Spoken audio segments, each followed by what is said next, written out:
Yhteyttäminen on elämälle välttämätön kemiallinen reaktio, joka tapahtuu viherkasvien lehdissä. Lehdissä on pieniä viherhiukkasia, jotka ovat ikään kuin sokeritehtaita. Yhteyttämiseen tarvittava energia tulee auringon valosta. Raaka-aineeksi kasvi ottaa juurillaan vettä ja ravinteita. Ilmasta se ottaa hiilidioksidia ja tuloksena yhteyttämisessä syntyy sokeria eli tärkkelystä, jonka kasvi varastoi runkoonsa ja käyttää sitä kaikissa elintoiminnoissaan. Lisäksi yhteyttämisestä ilmaan vapautuu happea, joka on elintärkeää eläimille ja ihmiselle. Kerrataanpa. Mitä yhteyttämisessä tarvitaan?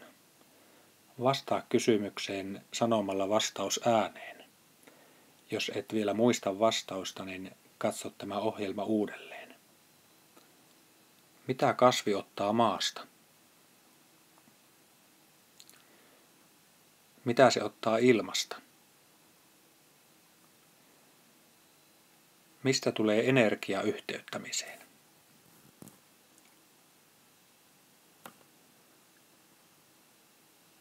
Maasta kasvi ottaa yhteyttämiseen vettä ja ravintosuoloja.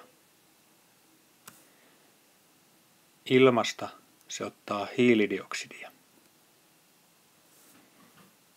Energia yhteyttämiseen tulee auringonvalosta. Mitä yhteyttämisessä sitten syntyy?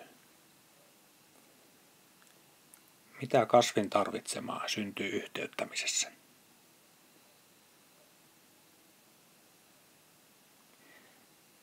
Entä mitä sellaista yhteyttämisessä syntyy, jota ihminen ja eläimet tarvitsevat?